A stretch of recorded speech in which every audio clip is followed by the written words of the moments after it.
नमस्कार मित्रांनो, मी आहे धनेश सर. तुम्ही पाहत आहात आदिती क्लासेसचे यूट्यूब चॅनल.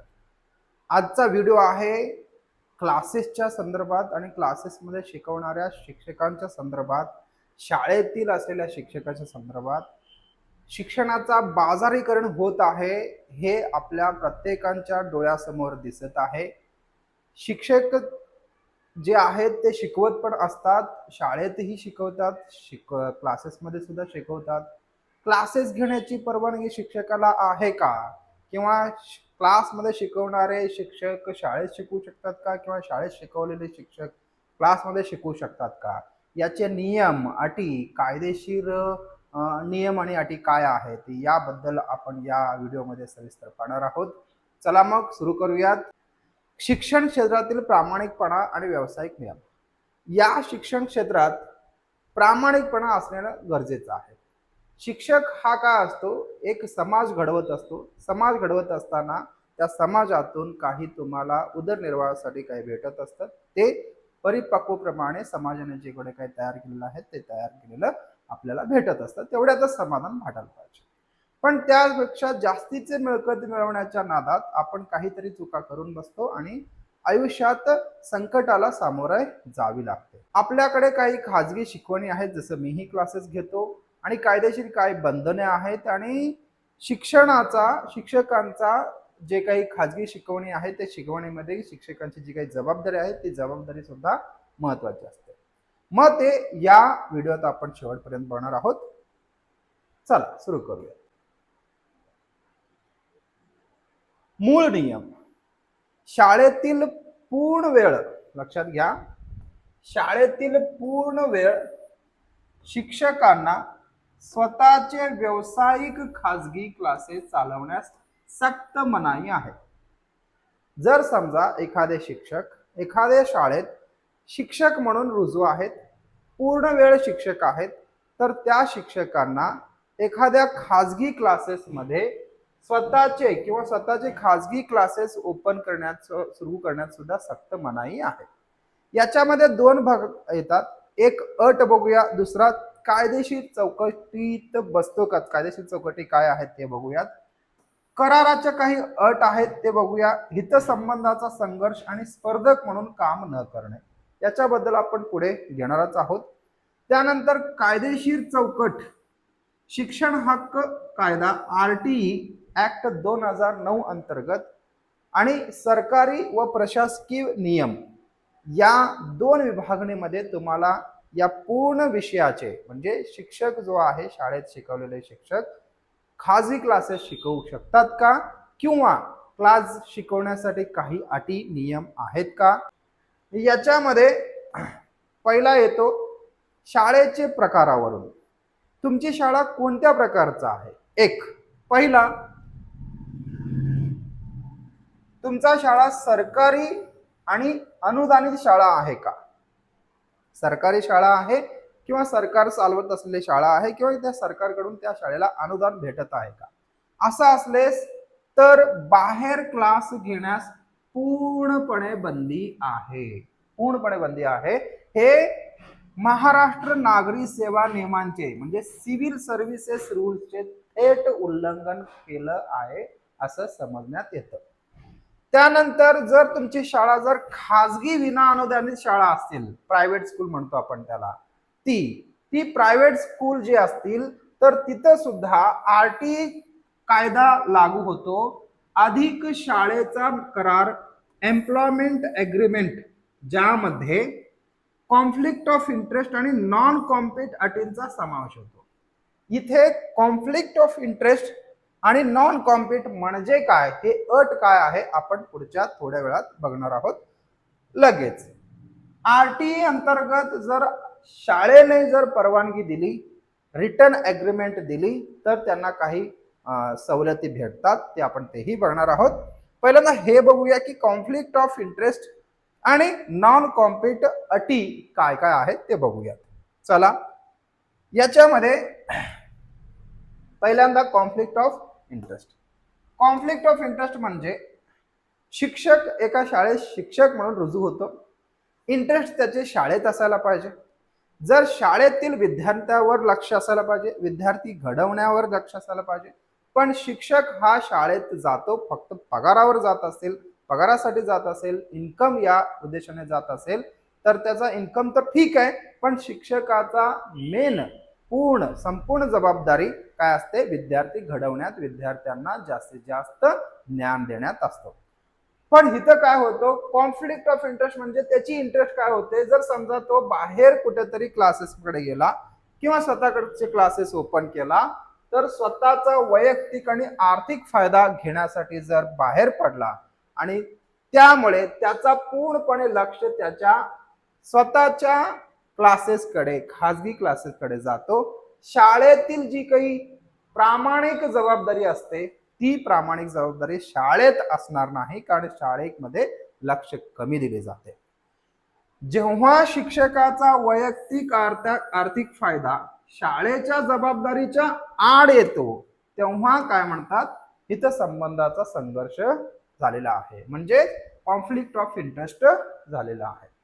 म्हणजे शिक्षक जर आर्थिक फायद्यासाठी शाळेच्या जबाबदारीपेक्षा स्वतःच्या आर्थिक फायद्यासाठी जर काम करत असेल, तर त्याला काय म्हणायचं?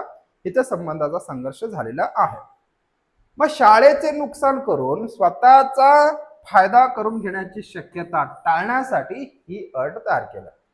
शाळेचं नुकसान होतं कारण शाळेत येणारे जे काही विद्यार्थी आहेत तेही फीस भरलेले असतात, किंवा काही सरकारी शाळेमध्ये काही गरीब लोकांचे शिक्षक विद्यार्थी सुद्धा आलेले असतात, त्यांची सुद्धा शिक्षण पद्धती व्यवस्थित व्हायला पाहिजे.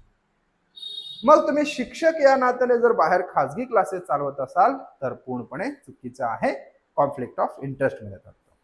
याचे जर तुम्ही कॉन्फ्लिक्ट ऑफ इंटरेस्ट या अटीमध्ये बसलात, जरी तुम्ही शाळेत शिकवत असाल आणि क्लासमध्ये दुसरी क्लासमध्ये शिकवत असाल किंवा दुसरी क्लास घेत असाल, तर त्याला काय काय 3 गंभीर परिणाम होऊ शकतात. किती? 3.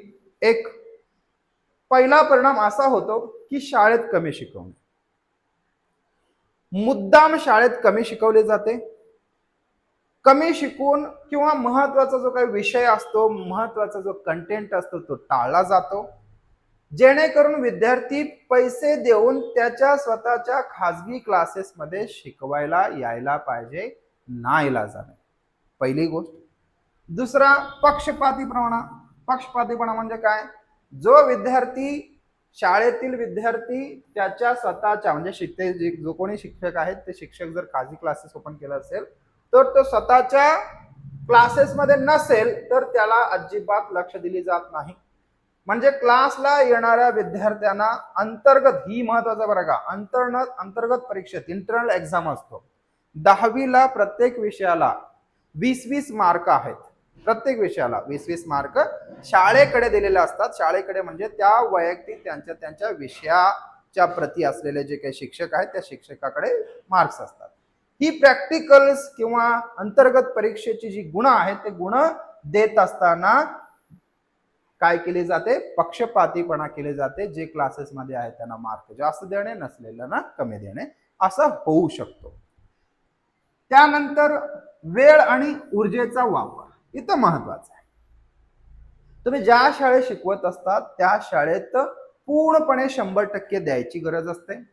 जर तुम्ही शाळेला देणारी जी काही 100% ऊर्जेची अपेक्षा शाळेची असते, 100% द्यायची असते, पण तुमची बाहेर क्लास असल्यामुळे शिक्षक काय करू शकतात? थकू शकतात. त्याचा त्या शाळेत क्लास न लावलेल्या विद्यार्थ्यांच्या गुणवत्तेवर थेट परिणाम होत असतो. ठीक आहे. त्यानंतर पुढचा बघूया, कॉन्फ्लिक्ट ऑफ इंटरेस्ट झाला. आता येतोय नॉन कॉम्पिट क्लास, म्हणजे स्पर्धक म्हणून काम न करण्याची अट. समजा तुमची शाळा आहे, शाळेला सोडून जर दुसरी एखादी क्लास ओपन केलात, कोचिंग क्लास केलात, तर त्या शाळेला इनडायरेक्टली तुम्ही एक स्पर्धक तयार झालाय. जोपर्यंत तुम्ही शाळेत नोकरी करत आहात आणि काही वेळा नोकरी सोडल्यानंतरही तोपर्यंत तुम्ही शाळेच्या थेट स्पर्धेत उतरू शकत नाही. म्हणजे शाळेत शिकवत असेल तर त्याच्या थेट स्पर्धेत उतरू शकत नाही. शाळेचे विद्यार्थी स्वतःच्या वैयक्तिक व्यवसायाकडे खेचण्याचा प्रयत्न करणे सक्त मना आहे. शाळेचे जे काही विद्यार्थी आहेत त्या विद्यार्थ्यांना स्वतःच्या कोचिंग क्लासेसकडे खेचणे सक्त मना आहे. हे त्या शिक्षकांना लागू आहे जे शिक्षक शाळेत शिकून बाहेर सुद्धा कोचिंग क्लासेस चालू आहेत. मेन दुसरा नॉन कॉम्पेट, मगाशी होतं कॉन्फ्लिक्ट ऑफ इंटरेस्ट होता, आता नॉन कॉम्पेट. नॉन कॉम्पेटची अटीची 3 मुख्य बंधने बघा. पहिला, समांतर व्यवसाय. शाळेत शिकवत असताना स्वतःचा समांतर क्लास उघडण्यास पूर्णपणे मनाई आहे. पूर्ण वेळ जर नोकरी करत असताना आसपासच्या दुसऱ्या कुठेतरी कोचिंग क्लासेसमध्ये किंवा शाळेत पार्ट टाइम जर शिकवत असेल तर त्याची सुद्धा पूर्णपणे मनाई केली जाते. ते सुद्धा शिकवता येणार नाही. नोकरी सोडल्यानंतरचे नियम. आता समजा तेव्हा शाळेतून शिक्षक नोकरी सोडलेला आहे, सोडल्यानंतर सुद्धा कडक करारानुसार नोकरी सोडल्यानंतरही पुढील 6 महिने किंवा 1 वर्ष शाळेच्या 5 किलोमीटर परिघात नवीन क्लास उघडता येत नाही. शाळेच्या 5 किलोमीटर परिघात नवीन क्लास जे आहे उघडता येत नाही. हे त्यांच्यासाठी आहे जे शिक्षक ती शाळा सोडलेली आहेत, त्या शाळेतून रिझाईन देऊन सोडले, त्यानंतर मी तिथंच शाळेच्या आसपास क्लास चालू करतो असं होत नाही. त्या शाळेपासून निदान 6 महिने किंवा 1 वर्षापर्यंत तो दुसरा क्लास ओपन करू शकत नाही. आता याचा कायदेशीर अधिकार काय, आधार सुद्धा काय आहे बघूया. ठीक आहे. शिक्षण हक्क कायदा 2009 काय सांगतो की कलम 28 सेक्शन 28 नुसार कोणताही शिक्षक, तुम्हाला दिसतंय, कोणताही शिक्षक खाजगी शिकवणी किंवा खाजगी शिकवण्याच्या क्रियाकल्प म्हणजे जे काही फंक्शन असू दे, काही असू दे, क्रियाकल्पामध्ये स्वतःला गुंतवून ठेवणार नाही. हे महत्वाचं आहे अगदी. ओके. हा कायदा आहे देशातील सर्व शाळांना लागू होतो. आपल्या भारत देशातील सर्व शाळांना लागू होतो. मुख्य उद्देश काय आहे की शिक्षकाने फक्त केवळ विद्यार्थ्यावर लक्ष केंद्रित करावे आणि शिक्षणाचे व्यावसायिक बाजारीकरण होऊ नये. जर बाजारीकरण होत असेल तर शिक्षक बाजार करत असेल तर विद्यार्थी आणि विद्यार्थ्यांसोबत असलेले पालक सुद्धा होरपळून निघतात. तुम्ही जर क्लासेसची फीज वगैरे बघत असाल तर फीज लाखो मध्ये चाललेल्या आहेत. लहान लहान मुलांचे फीज लाखो मध्ये. प्रायव्हेट स्कूल मध्ये सुद्धा फीज 60,000, 70,000, 80,000 असे लाखो मध्ये फीज चालू आहेत.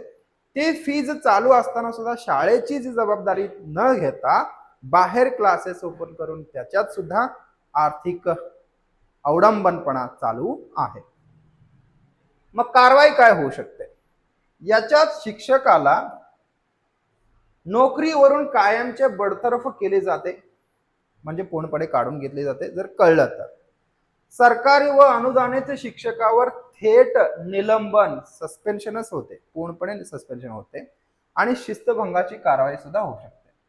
मग कोणावर कारवाई होत नाही बघूया. अपवाद कोण कोण आहेत? अत्यंत मोजक्या ठिकाणी, जसे की उदाहरण ज्युनियर कॉलेज आहे, त्यांच्या व्यवस्थापन मॅनेजमेंट कमिटी असतं ते, त्यांचा एक रिटर्न परमिशन घेतला, काय घ्यायला पाहिजे? रिटर्न परमिशन घेतला तर त्याची रिटर्न परमिशन म्हणजे व्हिजिटिंग फॅकल्टी, तुम्ही त्या ठिकाणी जाऊन शिकवू शकता, एक व्हिजिटिंग फॅकल्टी म्हणून. मुभा असू शकते. मुभा म्हणजे अधिकार नाही, मुभा म्हणजे तुम्हाला सवलती दिल्यात थोडस. पण स्वतःच्या शाळेतील विद्यार्थ्यांना बोलवणे किंवा व्यावसायिक क्लास उघडणे याला कधीही परवानगी नाही. म्हणजे तुमच्या जे क्लासेस, तुमच्या शाळेमध्ये जे विद्यार्थी शिक्षक आहेत ती शिक्षक स्वतःचाच क्लास ओपन करून तिथं परवानगी नाही. पण तुम्ही दुसऱ्यांच्या क्लासेसमध्ये जाऊन तिथं तुमचे विद्यार्थी असता कामा नये. तुमचे विद्यार्थी असता कामा नये, त्या शाळेतील विद्यार्थी त्या क्लासेसमध्ये असता कामा नये. तेव्हाच तुम्ही तिथे जाऊन गेस्ट लेक्चर म्हणून देऊ शकता, व्हिजिटिंग फॅकल्टी म्हणून काम करू शकता. नेमकं काय झालंय की शाळेतील जो पूर्ण वेळ शिक्षक असतो तो शाळेतील पूर्ण वेळ शिक्षक आणि व्यावसायिक खाजगी क्लास हे दोन्ही मिळून एक बेकायदेशीर शाळेतील जर शिक्षक पूर्ण वेळ शिक्षक आणि व्यावसायिक खाजगी क्लास हे दोन्ही जर शाळेतील शिक्षकांनी क्लास चालवला, दोन्ही केला, दोन्ही एकदमच केला, क्लास पण चालवते, शाळा पण शाळेत सुद्धा शिक्षक आहे असं केला तर तो बेकायदेशीर आहे आणि करारभंग करणारी कृती आहे. एकाच वेळी पूर्ण वेळ नोकरी आणि स्वतःच्या खाजगी क्लास चालवणे कायदेशीर गुन्हा आहे, बेकायदेशीर आहे आणि कायदेशीर गुन्हा ठरू शकतो. म्हणून मीही क्लास चालवतो म्हणजे एकाच ठिकाणी एकाच क्लासेसमध्ये तुम्ही व्यवस्थित शिक्षक म्हणून रुजू होऊ शकता. तुमच्या शाळेत जर शिक्षक असतील तर ते शिक्षकांनी बाहेर क्लास लावले नाहीत याची खबरदारी पालकांनी, शिक्षक मंडळाने घ्यायला हवे आणि सतर्क राहायला हवे, जेणेकरून शिक्षणाचा बाजारीकरण होऊ नये. व्हिडिओ शेवटपर्यंत बघितलात यासाठी खूप खूप धन्यवाद. आणि तुम्हाला या शिक्षण क्षेत्रात झालेल्या होत असलेल्या बाजारीकरणाबद्दल काही वाटत असतील तर कमेंटमध्ये नक्की सांगा. धन्यवाद.